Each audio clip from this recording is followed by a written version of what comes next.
everything we see today holds a piece of Sarawak's history.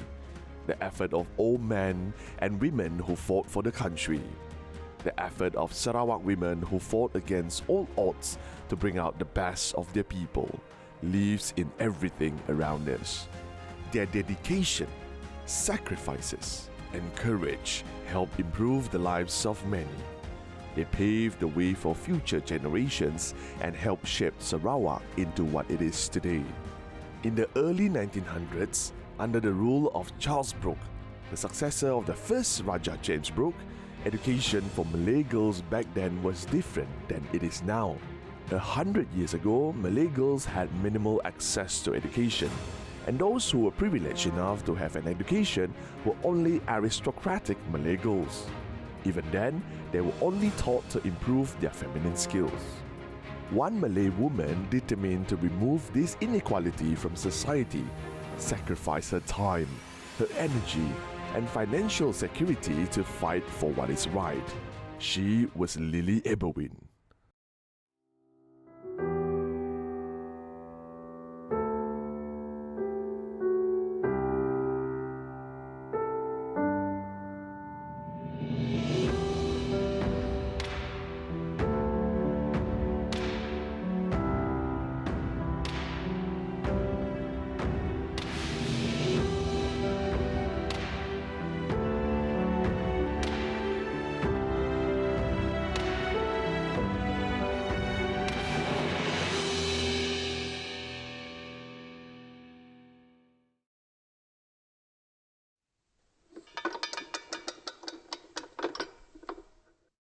Lily Eberwein was born on July 11, 1900.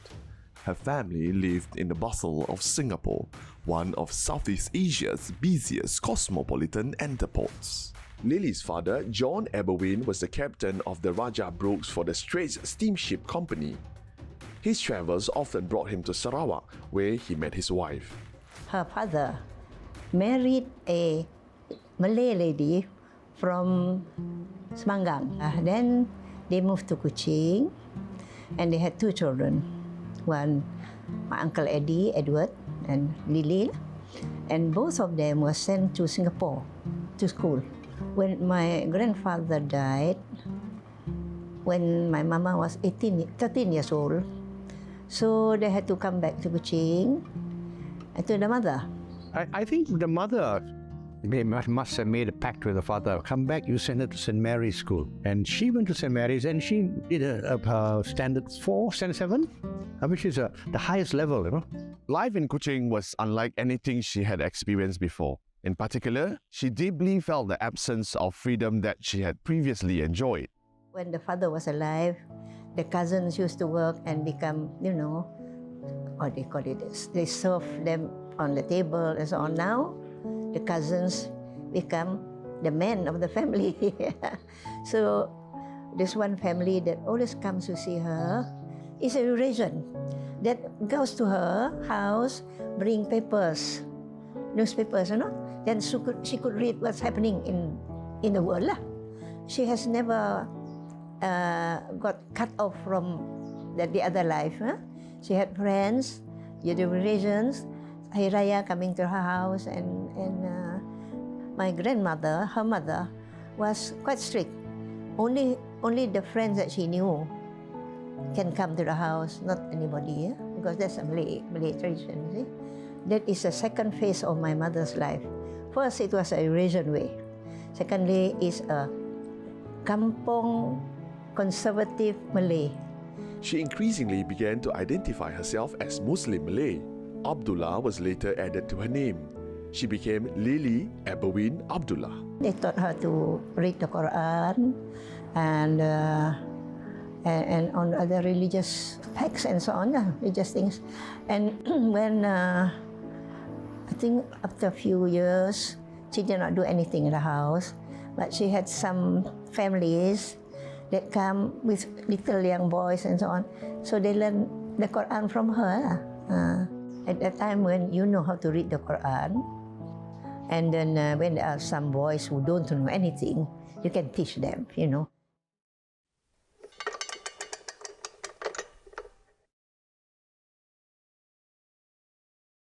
In 1907, the first continuous telephone line was established. It stretched 600 kilometers from Kuching to Baram. It was a manual exchange system operated by a small group of switchboard operators. They were responsible for connecting callers to each other. After living in a strict household for years, in 1927, Lily was recruited by the director of the telephone company, Mr. Tate, to work as a telephone operator. Sarawak had telephone, and so there was an advertisement. They wanted a telephone operator who can speak English and other language. So she applied, and she got it. She's probably the only Eurasian stroke Malay to be able to speak perfect English and almost perfect Malay. I think she felt she could be free, and made use of her education, not just confined to the home, and she got a little bit of independence then. The women at that time don't go out much, don't mix much. From home, she goes to bed. From the office, back to the house, that's all, I think. And evening, teaching these little kids the Quran, and that's it. At the end of 1929, a golden opportunity was presented to her that would elevate her career in education. She was presented with a chance to be the headmistress of Permaisuri Girls' School, and in 1930, she was officially inaugurated into the position. After, I think, few years in the telephone office, the Raja wanted to get the children of the girls of the datos, educated.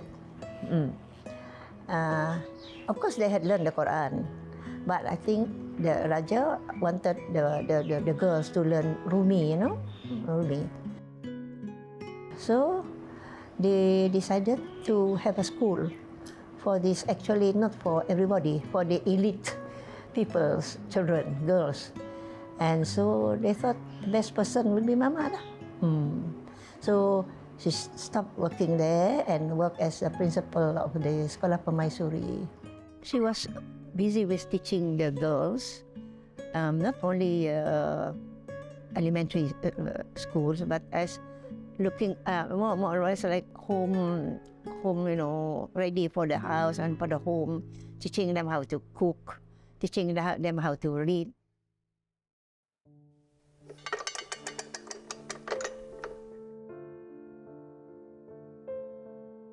What came next was a difficult chapter in the history of Sarawak, but also one where Lily was empowered. December 16, 1941, the Japanese invaded Sarawak, with their main objective being the oil field in Miri.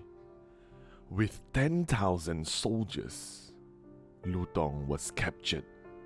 And on December 23rd, a Japanese convoy of 20 vehicles arrived at Santubong, making way to Kuching, the capital city of Sarawak. I remember when I was, I think, 4, when they had, Kuching was bombed at one time. We had to move to our neighbor's house. We had, at those days, we have this bed, with katil besi, katil besi, and it's quite high. And we had to go under the bed, my sister and myself and other girls, and they used the bedsheet, not bedsheet, the mattress, to cover us as if it's a wall lah. So we play lah, when the older people were looking at the sky or something. We girls hid under the bed and we played down there. Hiding from the, I think maybe the guns or whatever, and the bombs or guns. The country was in a state of misery. The men were not around during the war, which forced the women to go out to get basic essentials for their family. This marked the beginning of women's independence. The women, was out of necessity. They had to go out. Not so much of looking for jobs.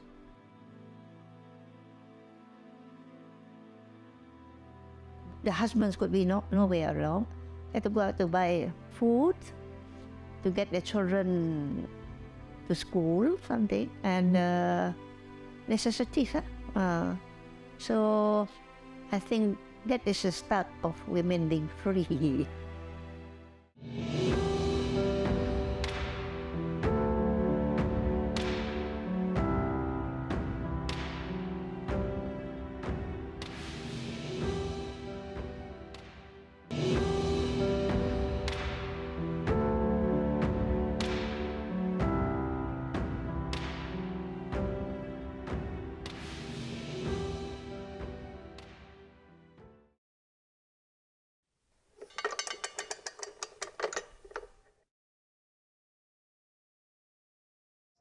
During the Japanese occupation, ethnic-based associations were encouraged, and the Japanese also sponsored the setting up of a women's association, which included representatives of the 4 major ethnic groups.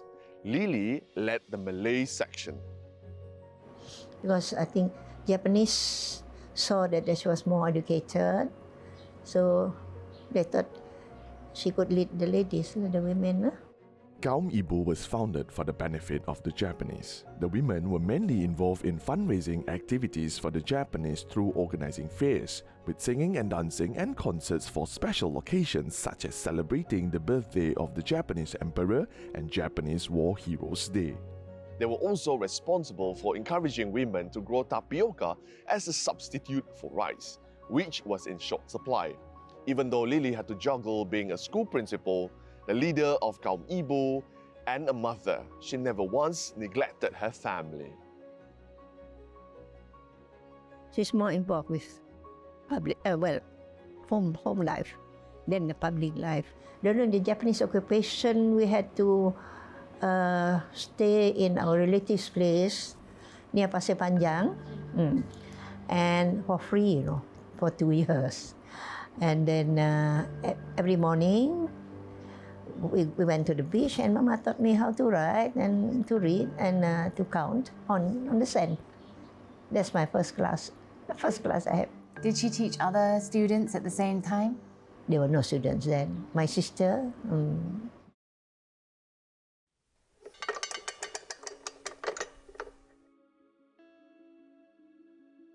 At the end of the Japanese occupation, Sarawak was returned to Charles Wienerbroek, the 3rd Raja. Seeing the disaster that is Sarawak's economy, the Raja realized they couldn't return the state to its pre-war days. The only solution was turning Sarawak over to the British Crown. When the political scene of Sarawak was in a state of unrest, the recently empowered Lily Eberwein took a stand with her fellow Sarawakians. Along with other teachers, she quit her post in government service as headmistress of Permaisuri Girls' School to protest the government's decision for cession.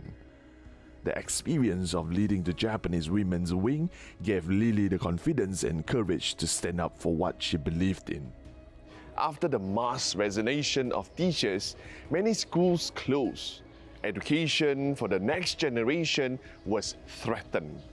On July 21, 1947, the Straits Times interviewed Lily on schooling during the Anti-cession movement. She expressed her concern about the impact of the movement on education, which she believed had virtually rendered it at a standstill. Lily and some teachers who resigned from their posts opened a religious school for girls and women, catering to children of resigned public servants who boycotted government schools. The school was called Sekolah Rakyat. Without financial aid from any party, Lily and his teachers had difficulty finding a proper location to establish the school. It was the generous Datuk Temenggung who offered his house at Kampong Bintango to the cause, that the teachers were able to launch their educational program. They taught without pay, but still had to support themselves and their family, so some took other jobs at night to earn their living.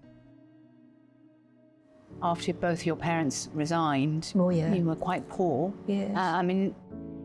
How do you think your mother ever regretted that, or what was her attitude towards it? I think she accepted it as what it is, as fate, Life is not easy.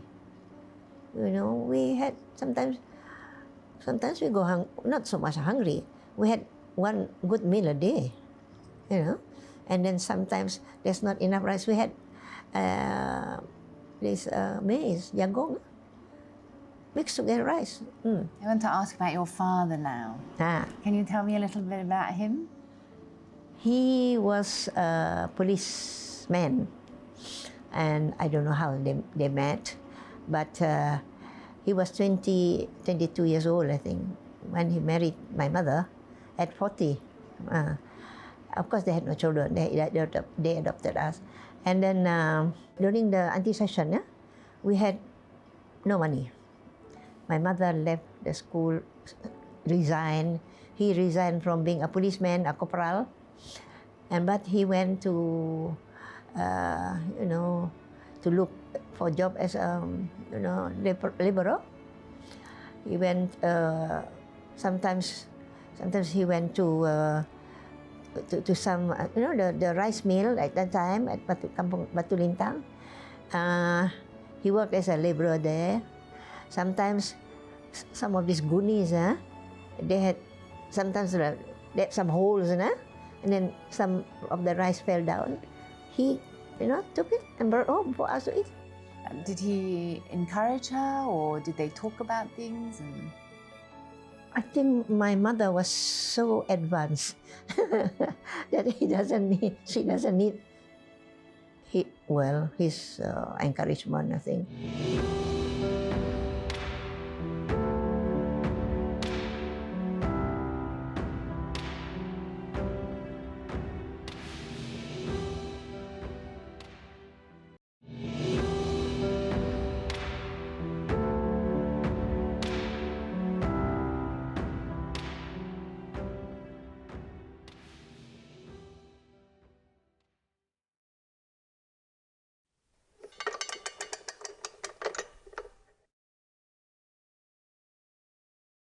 She left Sekolah Rakyat and joined the Malay National Union to fight against secession for the next few years. Sarawak became a British Crown colony on July 1st, 1946. The issue of secession split the Sarawakian populace significantly.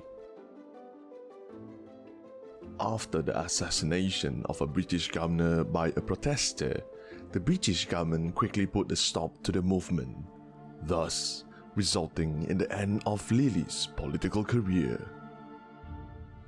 He started, and then until Sarawak became part of British colony, she did not go on, not to the ground around. They don't do any more demonstrations. So Mama got down to education, back to education, and then she started the school. Accidentally, when most of those Malays left the government service, some of the children didn't have place to go, no school. So Mama thought, better teach some of the neighbors' children. And that's how we started the Sato English School. And then, of course, first neighbors. Then those that had been working with her, the ladies that she taught before, including Aji Bahabul and so on, they had their children and sent the children to us, to the school. And she called it Sato English School because, you know why that English? She wanted to show the colonizers she can do it. You know what I mean? That's her spirit. That is a spirit that I had, I think, inherited. The school accepted students from any and all ethnicities. Although mainly for girls, the school also admitted a few boys from the boys' home who were sent to Sato English School because they were too old to enter public school. We did very well with the school. I was still schooling at that time, she thought. And then, you see, this is the good quality of our colonial leaders. When they saw Mama with her school doing quite well, no? And they wanted to give her some aid, financial aid. But Mama had that independent spirit. She said, no, I don't need it, So we never got it. In fact, I heard the education department had some education for her until what? Until Merdeka. She never claimed it. She said, no, we can do ourselves. In fact, every year we had to look for money to pay the teachers, to pay electricity and so on. So we had a sales of work. The girls were taught embroidery and so on in the afternoon, and the cooking and so on. Even the boys were taught how to make mihun goreng mee.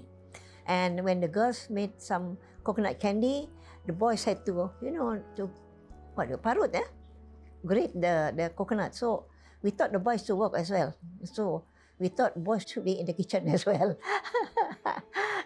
So we had all the students working together, sewing and so on and so on. So during the sale, everybody enjoyed, And after that, we managed to scrape to get something, $50 only. So, but it's beautiful. Nobody said tak cukup. It's a school where everybody sacrificed, but we have the feeling of achievement,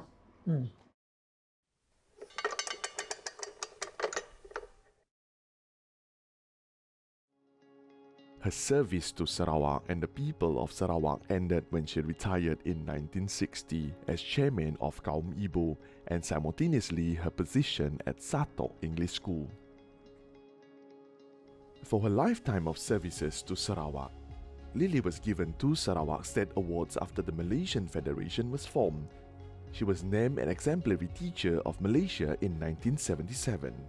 I think she's a lady who changed the woman's mindset, changed their mindset so that they can look much further than the poor kampong girl who was married at 16 or 15 or 17 years old.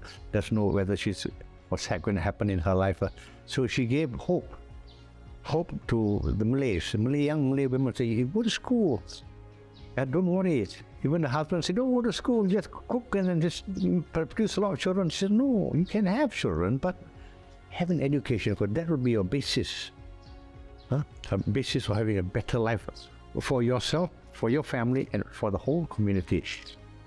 She made women come out of their homes, be brave enough to meet challenges, She was the first to make women understand their abilities. Sometimes some women feel, oh, aku si pandai, I cannot do. But she made the women say, we can do it. I think that is her most valuable legacy. The irreplaceable Cikgu Lily, as she was known, died in 1980. In a wake, she left behind women who became empowered by her, not just through her schools and services, but also through watching her fight for Sarawak. She left behind women politicians such as Ajibah Abol, Hafsah Harun, and Tra Zander, who made their mark in Sarawak history and women's history. Her determination and fighting spirit changed the lives of generations of women. Lily Eberwein Abdullah was an educationalist, a political leader, a Sarawak woman.